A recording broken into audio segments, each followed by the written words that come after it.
Have you ever had one of these spring open? Today at Cutting Edge Sawmill, we're going to teach you how to fold and unfold the blades safely.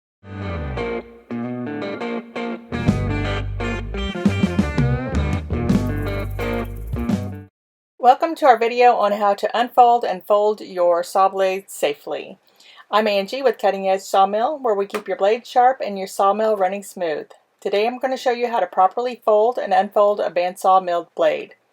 If you've ever had one spring open like a wild snake, you know why this matters. First things first is to wear gloves for safety. The teeth on these blades are extremely sharp, and I will show you in a minute. So it's very, very important to use safety and wear gloves at all times when handling the blades. So, as you can see, they are extremely sharp, especially after sharpened. And this is how to correctly hold the blades. And this is what not to do when you're unfolding your blades. They will take the set out and make them dull real fast. Let's start with folding. Folding makes it easier and safer to ship or store. Hold the blade in front of you with one hand on each side. Arms are about shoulder width apart. Now tilt the blade downward and towards your body so it makes a loop on the floor. While applying gentle inward pressure, rotate your wrist slightly. The blade should naturally coil, and you saw that, into 3 smaller loops. Secure it with zip ties, twist ties, or a blade band, but not tape. Now, unfolding is just as important. You don't want to snap it open in your shop or garage. Take the blade outside or to an open area. Hold the coil away from your body. Cut the zip tie and gently let the loops fall open one by one. Keep control of it. Don't let it whip. The blade should spring into a full circle. Inspect it for cracks, missing teeth, or rust before reinstalling or shipping it to us. So as you can see, it just naturally goes back into the circle.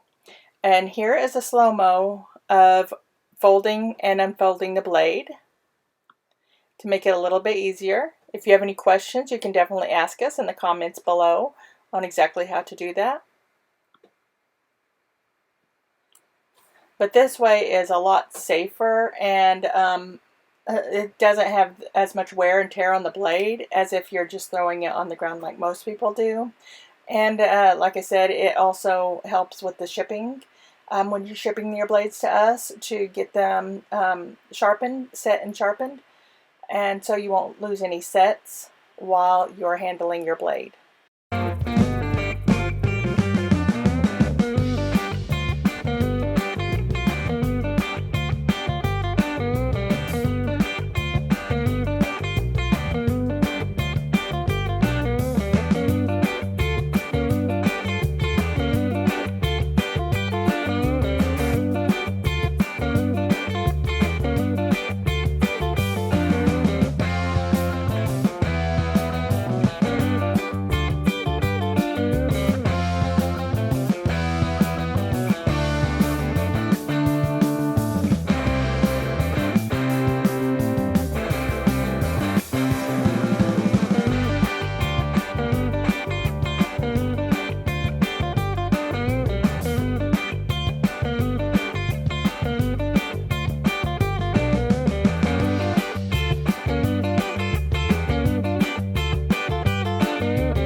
Pointed into me to keep from bumping stuff.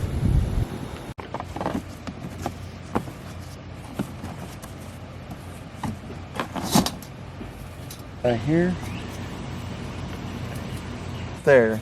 I've put the zip ties there, so they stay more level in the box. If this video helped you out, give it a thumbs up. Subscribe for more sawmill and blade sharpening tips, and visit us at cuttingedgesawmill.com to schedule your next sharpening.